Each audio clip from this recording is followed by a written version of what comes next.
Hay algunos tipos de escenas de género, sobre todo durante el barroco, que uno inmediatamente las asocia con la pintura holandesa. Sin embargo, hoy nos vamos a España y nos vamos a hablar de una de las obras más enigmáticas de Murillo, que además nos permite pensar la relación con lo íntimo, con lo privado y a su vez con la construcción de un espectador.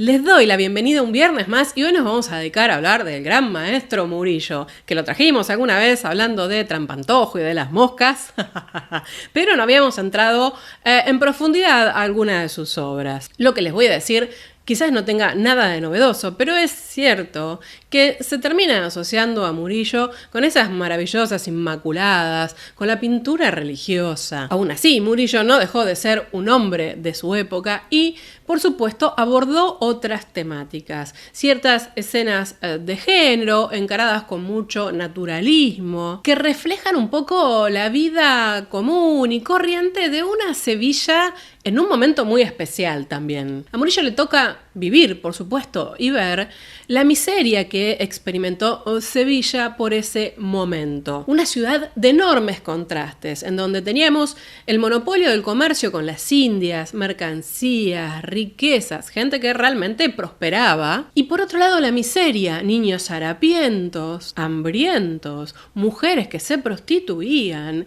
y todo tipo de personajes, ¿no?, que llegaban a esta Sevilla buscando una oportunidad. Pues bien, Murillo no le escapó a estos temas. Es cierto, aún así, que tiene una visión bastante amable, no se ve una crítica social en sus obras. Aún así, las imágenes hablan por sí mismas, ¿no? Algo que tenía el barroco que era reflejar las cosas de una manera natural. Y los colores pardos, ocres, oscuros, bueno, le sientan muy bien a la pobreza. En el sentido de que reflejan, por ejemplo, las vestimentas o los harapos incluso que usaba la gente pobre en ese momento. Pasado un poco toda esta distancia más del naturalismo y del tenebrismo, él pasa a lo que se conoce como una etapa vaporosa, en donde aparecen otros colores con otra intensidad, que algunos lo sitúan a partir de los años 60. Ahora, para cerrar un poco esta idea del encasillamiento de Murillo en la pintura religiosa, bueno, hay que pensar que los pintores pintaban para un comitente y la clientela le pedía inmaculadas. Entre otros temas religiosos, por supuesto, ¿no? Pintura de género quizás no era lo que más se pedía en ese momento. Ahora creo yo que podemos encontrar un camino que vamos a empezar a desarrollar hoy,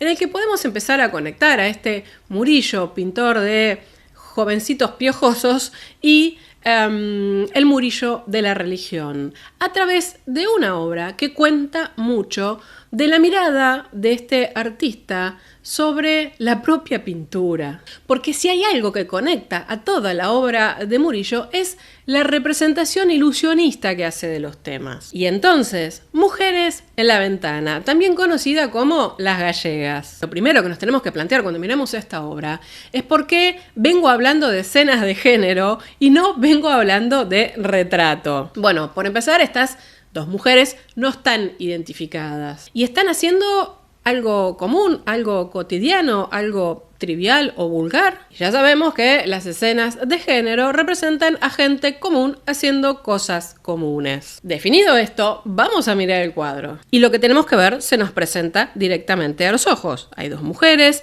que nos están mirando con rostros sonrientes, pícaros. La más jovencita se apoya en el alféizar de la ventana. La otra mujer, un poco más mayor, parece taparse apenas la cara. Lo que nos ofrece Murillo en la construcción espacial básicamente es que están en una ventana, pero no vemos nada hacia atrás. Hacia atrás, tenebrismo, completa oscuridad. Algo que hace que estas figuras parece que salieran del espacio hacia nuestra realidad. La más jovencita, además, está mirando fijamente a alguien o algo, lo cual nos permite de alguna manera establecer un contacto con su mirada. De hecho, es una mirada, como dije, pícara, hasta descarada, pues es una mirada abierta. Y la actitud de la señora que está detrás, que trata de taparse con un pañuelo blanco, bueno, es como una actitud confusa. Parece taparse, pero uno ve que está sonriendo o intuye que está sonriendo. Bastante divertida, digámoslo así. La pintura no sugiere necesariamente movimiento, parece ser una instantánea, algo que se captó en el momento, gestos fugaces. Y hasta aquí todo parece bastante sencillo. Vamos a pasar un poco a ver cómo compone Murillo este cuadro. Y echa mano de la luz, una luz enfocada y clara, que parece ser bastante cenital, que incide directamente sobre todo en la muchacha que está adelante y que de alguna manera ciega todo lo que hay para atrás. Esa luz le permite modular los brazos, el pelo, destacar los gestos. La mujer que está atrás recibe un poco menos de luz, con lo cual nuestra mirada se detiene bastante más en la contraventana esa de madera que está abriendo o cerrando. Y si hay algo que quiere Murillo es que veamos en principio a esta jovencita y quizás un poco a su compañera, porque nos pone un fondo oscuro, nuestra mirada no puede ir hacia atrás porque no ve nada. Y por otro lado, justamente esta ventana a medio cerrar queda en un escorzo que nos dirige la mirada hacia ellas. La composición muy equilibrada, muy medida. Tenemos todas las líneas verticales del marco de la ventana y la contraventana, el apoyo horizontal del alféizar. Esto genera, una serie de ángulos recortados que nos dirige la mirada y encuadra la escena, aun cuando justamente por esta composición tan austera, el cuadro parezca bastante vacío. Desde ese punto de vista podemos decir que no hay nada que distraiga nuestra mirada de estas dos mujeres. Luego tenemos la ubicación en diagonal de los dos cuerpos y el esquema bien equilibrado en forma triangular de la jovencita que está adelante. Colores barroco, claro, marrones, terracotas, un juego muy interesante con los blancos. Las pinceladas, sobre todo en la ropa y en las telas, son evidentes, pero se ven que no están empastadas, no hay mucha materia y juega con los toques de rojo, sobre todo estos lazos que tiene la más jovencita, y los vestidos típicos de la época en esta combinación entre marrón y blanco. Muy atractivo el reflejo del pelo. Vean ustedes cómo cambia, el tipo de pincelada. Cuando nos acercamos a las carnaciones, al pelo, se hace mucho menos evidente. Las figuras tienen un tratamiento muy naturalista. Las carnaciones son cálidas. El color de los ojos está logrado de una manera espectacular. Si nos acercamos más allá de las pinceladas, vemos un delineado y un modelado de dibujo muy natural, que lo orienta, a Murillo a trabajar el claroscuro. Y ahora que viene la catarata de preguntas, claro. ¿Qué es lo que estamos viendo ahí? Lo primero que tenemos que hacer para tratar de responder esto, honestamente, es ponernos en el contexto social. ¿Qué pasaba en una sociedad ultracatólica como la española en el siglo XVII? Que las mujeres no veían para afuera en una ventana, que no salían solas, que si había una ventana tenía que estar cerrada y que si estaba abierta tenía que haber una cortina, o mínimo la mujer tenía que tener un velo. ¿Qué es esto de mirar descaradamente afuera por una ventana? Estaba bastante claro cuál era el código para que una mujer de bien, como se dice en la calle, mirara por una ventana, y era que no tenía que ser vista. Y un poco por esto, este cuadro tiene este sobrenombre de las gallegas. ¿Por qué? Porque bueno, en realidad toda España también estaba pasando su hambruna y mucha gente de Galicia se trasladaba a Sevilla en busca de oportunidades. Con lo cual, lo que se cree es que por la ropa, por la actitud, por prejuicio, por un montón de cosas, estas dos mujeres quizás vienen de Galicia. Y entonces vamos a mirar de nuevo el cuadro buscando pistas. Tenemos una mujer más jovencita que sonríe, que tiene un escote bastante atractivo y tiene ese color rojo que destaca, como para capturar las miradas. La señora de atrás es mayor y se tapa. Estamos hablando entonces de que la señora de atrás podría ser una alcahueta que está vendiendo a la más jovencita, que está mirando descaradamente para conseguir un cliente. Se dice que en esta época las mujeres del noroeste de España habían conseguido cierta reputación como prostitutas en Sevilla. Más allá de dónde pueden ser oriundas estas mujeres, sí estaríamos viendo una escena bastante típica como dije yo en la apertura, de los Países Bajos, en donde no se refleja la prostitución, la alcahueta. Quiero decir, algo muy, muy abundante como pintura de género en ese momento. Claro, uno no relaciona estas temáticas con Murillo, pero deberíamos hacerlo. Algunos no ven necesariamente en esta obra la representación de la prostitución en Murillo, sino simplemente una escena de coqueteo, que, como dije, no estaría acorde a las costumbres. Pero esta obra nos permite pensar cosas mucho, mucho más interesantes desde mi punto de vista, que tienen que ver con la ventana, con el espectador y con cómo Murillo piensa al espectador. Estamos en una Europa de la contrarreforma católica, una Europa que pide a sus artistas que piensen en el espectador, que lleguen al fiel. En esencia, que hagan obras pensando en el otro, para llegar al otro. Y acá empezamos a conectar pintura religiosa de Murillo y pintura de género. Cuando Víctor Stoichita piensa en este cuadro, recupera una vieja teoría de 1932 de Michalski, en la que nuestro querido Ernst Michalski justamente trabaja la relación entre el espacio de la imagen y el espacio del espectador, y llama el límite que hay entre los dos mundos, es decir, entre la imagen y entre el espectador, frontera estética. Lo que él trabajó en su momento era cómo esta frontera estética había ido cambiando a lo largo de los distintos periodos de la historia del arte. Es decir, el espectador se fue relacionando de distintas maneras a lo largo de la historia con la imagen que tenía adelante. ¿Y por qué traigo esto en este momento? Porque Murillo juega con esta frontera estética de una manera muy especial. Y cito el libro de Stoichita. La relación entre el observador y el cuadro es el tema principal de numerosas pinturas de Murillo en los años inmediatamente sucesivos. El más significativo representa a dos mujeres en la ventana, aunque se conoce como las gallegas, y es de 1670 aproximadamente. No se sabe quién pudo ser el comitente, pero se puede suponer que fue un encargo privado de un coleccionista interesado en nuevas experiencias. Esta es una obra que pone en escena el diálogo entre el espectador y la imagen. ¿Y cómo se da ese diálogo? Con un intercambio de miradas. Las gallegas es un cuadro que nos mira, nos está mirando todo el tiempo.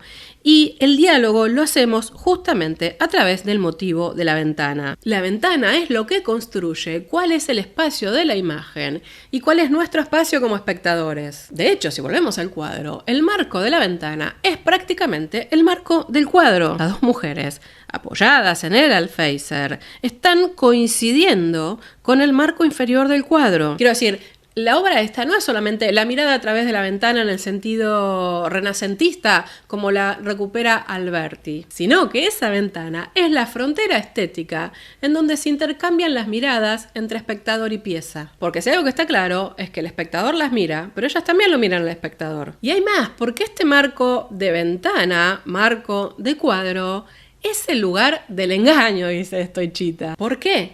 Porque tiene las mismas dimensiones que el tamaño natural de una ventana. Entonces, este espectador de carne y hueso intuye en las figuras un tamaño natural. Las dos mujeres se exhiben en una ventana en donde el campo de la ventana coincide con el campo pictórico. Es decir, para el espectador mirar la ventana es lo mismo que mirar el cuadro. Y de hecho, tradicionalmente, el tema de mujeres en la ventana fue una típica representación de la prostitución. Y además, una imagen construida de esta manera, como lo hizo Murillo, que provoca esta frontera, de alguna manera también implica un juego erótico. Están ahí, son de nuestro tamaño, de tamaño natural, las podemos mirar, pero no las podemos tocar. Con lo cual tiene bastante sentido que esta flor o lazo, algunos mencionan que es un lazo, a mí me parece que es una flor roja, esté ahí colocada, bueno, llamando la atención. Entonces el espectador, sobre todo el de ese momento,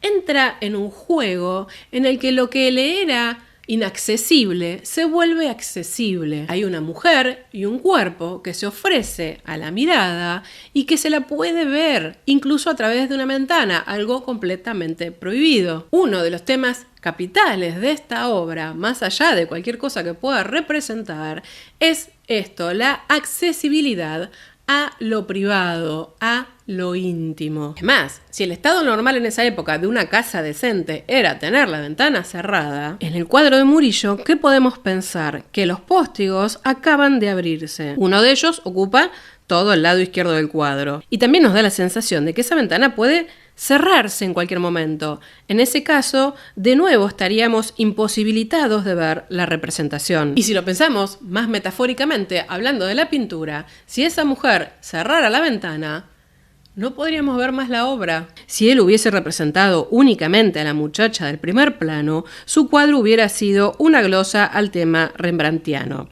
Al introducir un segundo personaje y sobre todo gracias al papel del póstigo que funciona como un segundo marco de la representación, el cuadro se convierte en una mini comedia de la mirada. Incluso uno puede seguir encontrando juegos de miradas en este personaje que está detrás, en esta mujer, que se ve un poco, no se ve del todo, se tapa, pero también se exhibe. Está esa dialéctica del mostrar y esconder. Y de hecho es ella la que habilita a que podamos ver a la muchacha. Por tanto, es ella la que habilita a que podamos ver este cuadro, porque lo hace visible, abriendo ese póstigo. Aún así, sus ojos son tan visibles como los de la jovencita, y de hecho nos miran de una manera tan socarrona y burlona como la de la otra. Le suma además esa cierta risa ahogada o tapada por el pañuelo. En ese sentido, de alguna manera, se convierte también en la manipuladora de la representación. Este cuadro necesariamente exige un tercer personaje, que venimos a ser nosotros, el espectador, si no, no tendría sentido. El cuadro de Murillo presupone de forma urgente e imperiosa, más que ninguna otra obra de arte, la existencia de un espectador activo, que entre inmediatamente en contacto con su cuadro, que de otro modo se convertiría, en un sentido más radical, en una obra insensata, sin el espectador que entra en el juego de la mirada, en ver y no ver, este cuadro no tendría ningún sentido. Y esto justamente es lo que lleva a la idea de que Murillo construye un espectador activo. Tiene que entrar en ese juego. Es que en realidad no puede no haber juego si uno está frente a esta obra. Automáticamente nos pone en situación de voyeur. En ese sentido, Murillo y esta obra, aunque no es la única de él, nos permite pensar de una manera muy, muy interesante la teoría de la recepción que había en el barroco y qué tipo de espectador construía. Estos juegos del engaño, de la ilusión, que necesariamente terminan involucrando al espectador en el cuadro. Y esta idea del cuadro como ventana, los ciertos escorzos que tenemos en la posición de los brazos de estas jovencitas, nos llevan a una presencia muy cercana y a interactuar necesariamente con esas miradas que nos están provocando. Y ya para ir cerrando, algo que a mí me parece muy atrapante en la obra de Murillo es la construcción de los espacios. Pero Aldi, acá no hay espacio. Justamente, muchas obras de Murillo, mientras se nubla y se pone todo oscuro, tienen una austeridad en la construcción del espacio que nos lleva a pensar cómo él nos digita la mirada a donde quiere. Quizás no necesita luces tan potentes. Solo con una serie de elementos o con ningún elemento nos lleva a ver lo que necesitamos o lo que él necesita que veamos. Incluso cuando hay narraciones que exigen, por ahí sobre todo en temática religiosa, un espacio, vean ustedes, cuando revisiten la obra de Murillo, que muy poquita cosa, una mesa, un taburete, alguna columna, no mucho más. En ese sentido, la verdad, era un maestro, porque esto no es necesariamente típico del barroco. Si pensamos en Velázquez, ¿no? Alguien casi coetáneo, Velázquez construía todos los espacios, siendo necesarios o innecesarios. Él nos daba todo un marco. Murillo no. Murillo, alguna cosita, quise decir, alguna cosita. Y para resumir, creo que a partir de esta obra y de este juego que pone Murillo, este ilusionismo en el que nos hace entrar, es muy interesante para usarlo como técnica para ver todas las obras de Murillo o gran parte de su producción, en donde hay un trabajo muy medido sobre los espacios, casi deconstruyéndolos por completo, y el uso de todos los recursos para que el espectador se termine involucrando en la obra, sea cual fuere, religiosa o escena de género. Quizás a través de un personaje que nos ayude a entrar, quizás a través de este impacto de frontera estética fuerte que hay entre las miradas. Hasta aquí entonces la entrada del día de hoy, espero lo hayan disfrutado. Quería trabajar sobre una sola obra de Murillo porque realmente tiene un disparador muy atractivo y permite problematizar de alguna manera, aunque sea muy incipiente lo que hicimos hoy, en toda una forma de concebir el arte en este momento del barroco que piensa al otro todo el tiempo. No se pinta solamente o necesariamente para un comitente, sino que ya estamos atentos a la mirada de un espectador. Si les gustó esta entrada, me regalan un like, no olviden de suscribirse y activar la campanita de notificación. Les dejo mis contactos de redes y la página web para suscribirse también. Si les gustaría que trabajemos alguna otra obra de Murillo o quizás cómo hace esto pero en obras religiosas, me lo hacen saber en los comentarios. Y también, claro, me hacen saber qué les pareció esta obra. Me callo, entonces nos vemos la próxima semana. Adiós.